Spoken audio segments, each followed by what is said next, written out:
Swimming পুলটা এরকম আস্তে আস্তে টুপসে যাচ্ছে কেন? বাবা, মনে হচ্ছে হাওয়া বেরিয়ে গেছে। আরে হাওয়া বেরোলে তো আর পানি রাখা যাবে না, আর আকাশের যা তাপ। বাবা আমি একটু আসছি। আরে তুই আবার কোথায় যাচ্ছিস?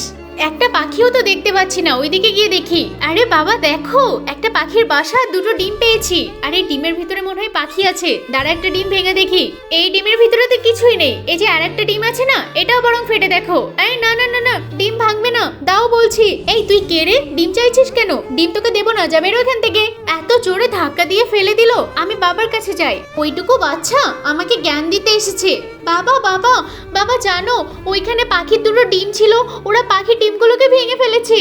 স্যার আপনি এইভাবে ডিমগুলো ভাঙছেন কেন? এই চুপ কর তো, তোর ছেলে এসে জ্ঞান দিচ্ছিল, আবার তুই এসেছিস জ্ঞান দিতে। আমি কারোর জ্ঞান শুনবো না।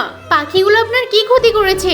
পাখি ধরতে আমাদের ভালো লাগে, এটা আমাদের ছোটবেলাকার বুদ্ধি। ওই দেখ দেখ, আকাশে কতগুলো পাখি। আজকে অনেকগুলো পাখি শিকার করে নিয়ে যাব। তুই এই বাসাগুলো ধর, আমি পাখি শিকার করি।